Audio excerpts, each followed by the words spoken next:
Welcome friends. இன்றைக்கி நம்ம ரெட்டோ ரெசிபீஸில் ஹெல்த்தியான ஒரு பிரேக்ஃபாஸ்ட் ரெசிபி தான் பார்க்க போகிறோம். டெய்லி செய்கிற இட்லி தோசைக்கு பதிலாக டிஃப்ரெண்ட்டாகவும் அதே சமயத்தில் ரொம்ப ஹெல்த்தியாகவும் செய்கிற மாதிரி ஒரு பிரேக்ஃபாஸ்ட் ரெசிபி தான். இதுக்கு தேவையானதெல்லாம் பார்த்துடலாம். ஒரு பேனில் நான் 1 கப் அளவுக்கு கேழ்வரகு மாவை இப்போ வறுத்து எடுத்துக்க போகிறேன். சும்மா லைட்டாக சூடானால் போதும், நல்லா ப்ரௌன் ஆகணும் அப்படின்லாம் கிடையாது. வறுத்து எடுத்துக்கலாம். கை பொறுக்கிற அளவுக்கு சூடு இருந்தால் போதும். இந்த மாதிரி இருந்தால் போதும். இதுக்கு முன்னாடியே நான் ஒரு டேபிள் ஸ்பூன் அளவுக்கு பாசிப்பருப்பை ஊற வச்சுருக்கேன் ஒரு 15 நிமிஷமாக. அதை ஒரு மிக்ஸி ஜாரில் சேர்த்து ஒரு பச்சை மிளகாய், கொஞ்சமாக கொத்தமல்லி சேர்த்து அரைச்சி எடுத்துக்கலாம்.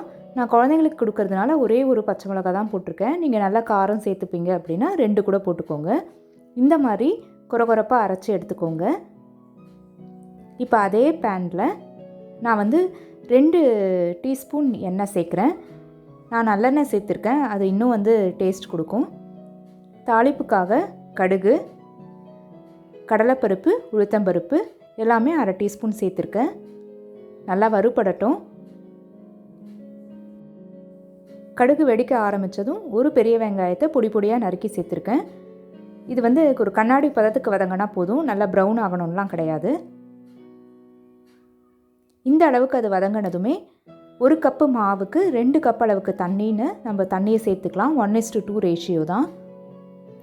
இதுலேயே நம்ம அரைச்ச அந்த பருப்பையும் சேர்க்க போகிறோம். அதுக்கும் சேர்த்து இந்த தண்ணி போதுமாக இருக்கும். தேவையான அளவு உப்பு சேர்த்துட்டேன். தண்ணி சூடாக ஆரம்பிக்கும் போதே நம்ம அந்த அரைச்சி வச்சுருக்க பருப்பு கலவையை சேர்த்துடலாம். அது கூடவே நான் 1 டீஸ்பூன் துருவின தேங்காய் சேர்த்துருக்கேன். லைட்டாக கொதிக்க வர ஆரம்பிக்கும் போது நம்ம வறுத்து வச்சுருக்க கேழ்வரகு மாவையும் சேர்த்து நல்லா மிக்ஸ் பண்ணிவிடுங்க. ஃப்ளேம் நீங்கள் சிம்மில் கூட வச்சுக்கலாம். கடைசியாக மிக்ஸ் பண்ணும்போது அந்த கட்டிலாம் ஃபார்ம் ஆனால் கூட அதெல்லாம் உடஞ்சிரும்.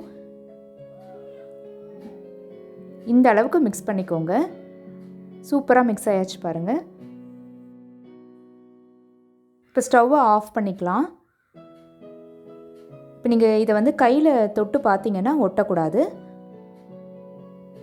ஒட்டலை பாருங்கள். ஏதாவது இப்படி பிடிச்சி பார்த்தீங்கனாலும் நீங்கள் ஃபார்ம் ஆகிற அளவுக்கு, ஏதாவது ஒரு ஷேப் ஃபார்ம் ஆகிற அளவுக்கு அந்த மாவு வெந்திருக்கணும்.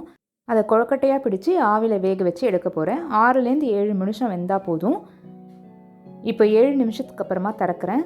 கலரும் மாறி இருக்குது. சூப்பராக உங்களுக்கு இலையில் வேக வச்சதுனால நல்ல வாசனையாகவும் இருக்கும். நீங்கள் வெறும் இட்லி தட்டில் கூட வைக்கலாம், இல்லை துணியில் கூட வேக வச்சு எடுக்கலாம்.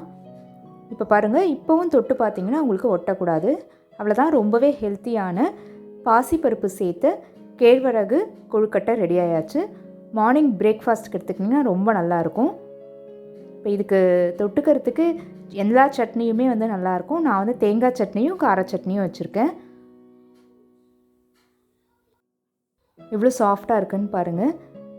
இந்த பருப்பு சேர்த்து நல்ல ஒரு டிஃப்ரெண்ட் டேஸ்ட்டு கொடுக்கும். இந்த ஸ்டைலில் கண்டிப்பாக நீங்களும் ட்ரை பண்ணி பார்த்துட்டு உங்களோட ஃபீட்பேக்கை என்னோட கமெண்ட்டில் ஷேர் பண்ணிக்கோங்க. இந்த மாதிரி இன்ட்ரெஸ்டிங் ரெசிபியோடு மீட் பண்ணலாம். தேங்க்யூ.